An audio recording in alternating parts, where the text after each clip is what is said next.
E o relator da PEC da prisão em segunda instância, Fábio Tradi, retirou a discussão da pauta na Comissão Especial da Câmara após manobra do PT, PSB e outros partidos do Centrão. As legendas decidiram trocar seus membros na comissão, que eram favoráveis à proposta, por parlamentares contrários ao projeto. Segundo Tradi, não houve outra alternativa a não ser retirar a proposta na comissão. O presidente da Comissão Especial, Aliel Machado, afirmou que o parecer do relator sobre a PEC não será mais discutido por questão regimental. A votação da proposta está travada há mais de um ano na Câmara e prevê que a Constituição seja alterada para permitir a execução imediata da pena depois da condenação em segunda instância. José Maria Trindade, tá então, né? De última hora surge uma manobra e mais uma vez jogada para frente essa discussão sobre a prisão após a segunda instância, hein, Zé? Eu vou testemunhar aqui que o deputado Tradi, ele se esforçou.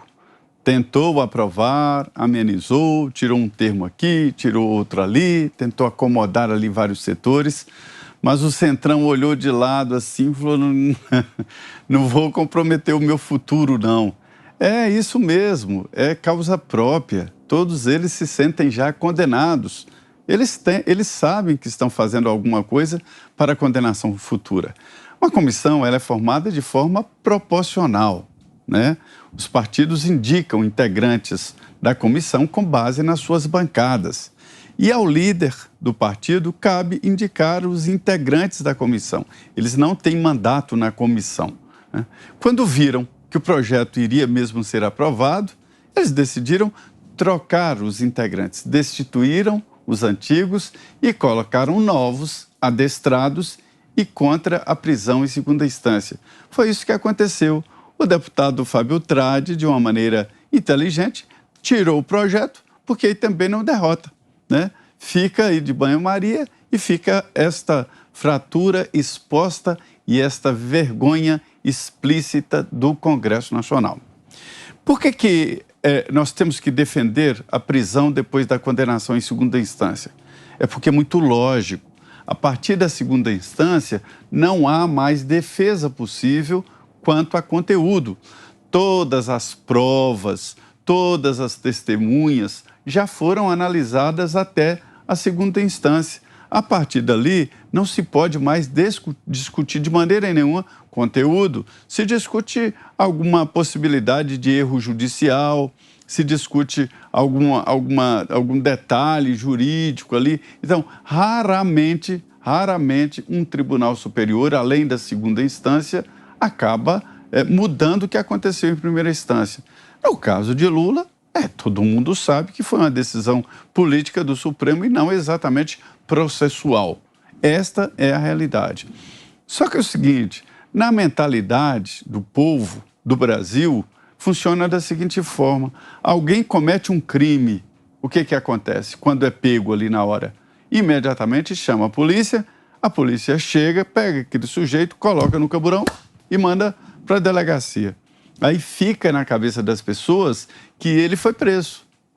Não foi. Ele foi para a delegacia. Chegando lá, tem uma ação, o juiz pode imediatamente soltar através de um habeas corpus, ou mesmo no dia seguinte, através de uma sessão que é uma vergonha, onde a maioria dos juízes soltam os presos. Então, assim, a mentalidade é esta. Você matou ou praticou um crime, imediatamente é preso. Não é. Agora, quem tem dinheiro não é preso nunca, porque a prisão em segunda instância foi revogada para facilitar a vida do Lula. Foi isso. E aí o que acontece? Isso acabou estendido para todos os traficantes, criminosos perigosos e todos viram uma vala comum. É preciso restabelecer isso imediatamente, mesmo que seja assim, prisão em segunda instância, menos para deputados e senadores. Mas é preciso restabelecer. A sociedade está em perigo, porque quem tem dinheiro para pagar advogado não fica preso mesmo depois da condenação. No caso do Tribunal do Júri, é uma covardia, é uma vergonha, um constrangimento para os parentes das vítimas. Numa cidade pequena, e nem precisa ser tão pequena assim, depois do crime, os parentes das vítimas ficam encontrando com algoz no dia a dia, na padaria, nas ruas. Tem o júri e ele continua solto exatamente por conta dessa mudança. Então, o Congresso tinha que aprovar essa emenda, mas olha, senhores, não aprova porque tem culpa no cartório. Fiuza.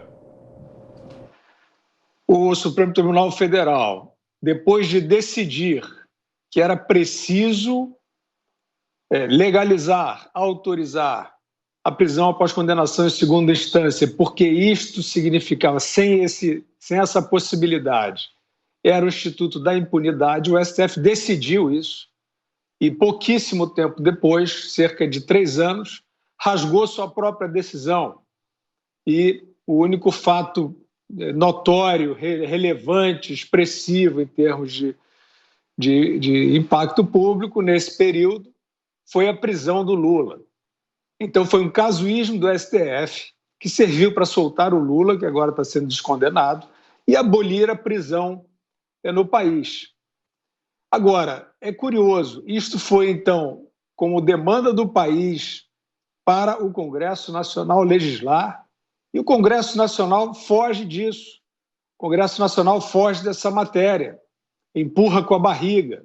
Ou seja, o Congresso está se associando ao Supremo Tribunal Federal, né, nesta figura jurídica muito especial, que, como o próprio STF já disse lá atrás, é um instituto da impunidade no país. E, ao mesmo tempo, o mesmo STF cria, através de inquéritos bizarros, a possibilidade de prender sem o processo. E o Congresso, no caso a Câmara, também se associou ao STF nesse outro instrumento. Então, é isso. Assim se quebra as pernas da democracia, assim se bypassa o processo legal, o Estado de Direito, e se cria aí os detentores do direito absoluto, que fazem o que lhes dá na telha. É um clube. Isso não é uma democracia, isso é um clube. O país precisa exigir, evidentemente, do Congresso Nacional essa responsabilidade. É claro que no meio de pandemia, no meio de tanta rasteira aí que o país leva diariamente, fica um pouco mais difícil. Mas o país precisa exigir, e aqueles ex-heróis da Lava Jato, que ficavam aí, andavam para cima e para baixo das 10 medidas, cadê eles agora?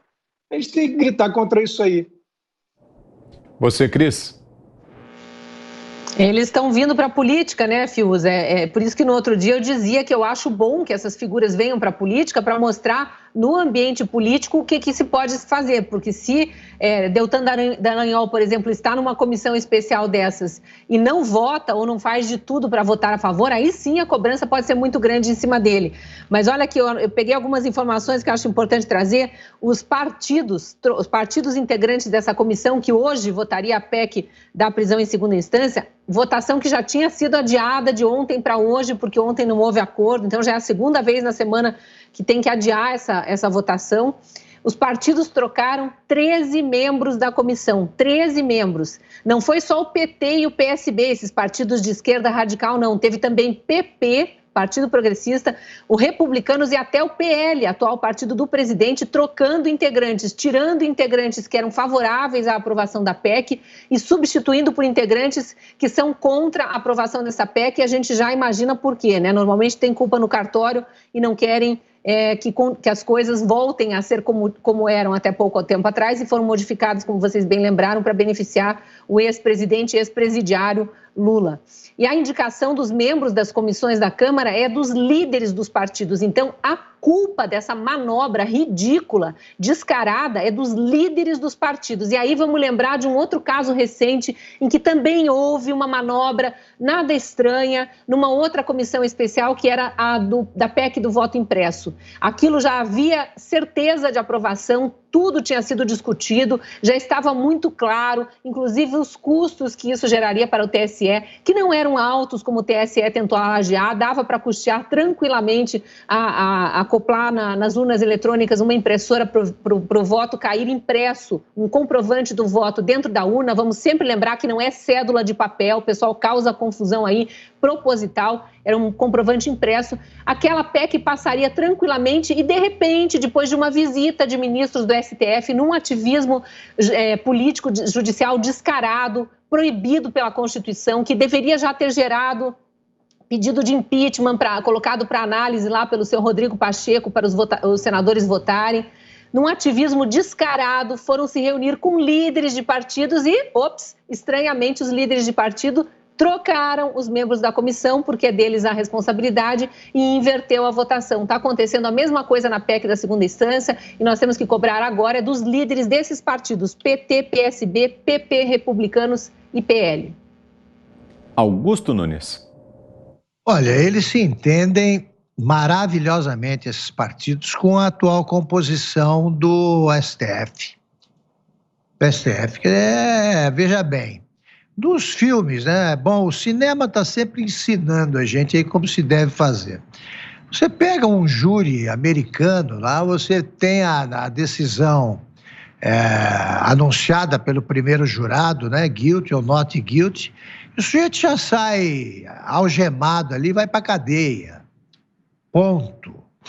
Imaginem se a Corte Suprema Americana vai perder tempo com bandidinhos aí. A maior parte do Congresso é formada por réus, passados, presentes ou futuros. Ou foram, poderão voltar a sê-lo, ou serão, ou são. No presente, só muda o tempo verbal.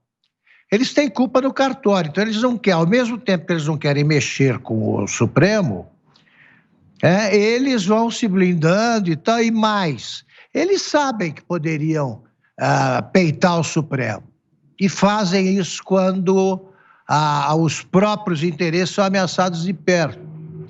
Os deputados, por exemplo, os deputados acabam de mandar para o espaço a decisão da Rosa Weber, que queria transparência, não sei o quê, no tal orçamento secreto, que não é secreto, daquelas verbas. Eles não só mandaram a Rosa Weber andar, foi o que fez o relator da comissão e foi o que fez o próprio presidente da Câmara, como eles aumentaram a quantia. Depois eles fizeram uma visitinha de cortesia lá para dizer que isso aí prejudicaria, né, a distribuição de verbas essenciais em tais ou tais lugares. O Poder Legislativo, da mesma forma, a Câmara, da mesma forma, tem aquele ato de cafagestagem com o deputado André Silveira, não foi por medo. Não foi por medo ali, não. Eles fizeram isso porque o deputado não é bem visto na Câmara pelos discursos duros que faz contra os privilégios dos deputados. Se fosse um amigo ali da turma, eles protegeriam. Agora, o Renan Calheiros, quando era presidente do Senado, e o ministro Marco Aurélio, disse que não podia ficar na presidência porque não pode fazer parte da linha de sucessão presidencial, um processado no Supremo. O Renan Calheiros mandou andar. Então, por um lado, são até animadores, né, esses lembretes, porque o Supremo não pode tudo, não. Quando eles mexem com os interesses corporativistas da Câmara, eles não avançam. No Senado, eles nadam de braçada, né? Até porque tem um presidente ali covarde e tem a turma do Randolph Rodrigues, que essa turma passa mais tempo no Supremo do que no plenário do Congresso. Qualquer coisa que surge e que desagrade ao partido e seus parceiros, aí todos minúsculos, né, com bancadas diminutas, eles recorrem ao Supremo, sem parar. Agora, o Supremo decidiu que, para liberar o Lula, né, para libertar o Lula, decidiu que só pode ser depois do trânsito em julgado da sentença penal condenatória. A Câmara não vai fazer isso por duas razões. Convém afagar o Supremo de vez em quando, mas eles poderão ser vítimas disso, que são bandidos. O que tem de bandido na Câmara é aquilo, né? Aquela cena maravilhosa que o Nelson Rodrigues descrevia nas crônicas dele, que é da reação popular quando alguém gritava no centro do Rio, olha o rapa, né? Ele contava que criança saía correndo. O povo brasileiro tem um remorso antecipado, uma culpa antecipada. Ainda não aconteceu, mas ele se sente culpado. Inocentes corriam, quem não tinha nada com isso, passantes. Se você gritar num momento em que se você gritasse no momento em que a Lava Jato existia e avançava, um pega-ladrão na Câmara, você ia ver 90% saindo em desabalada carreira.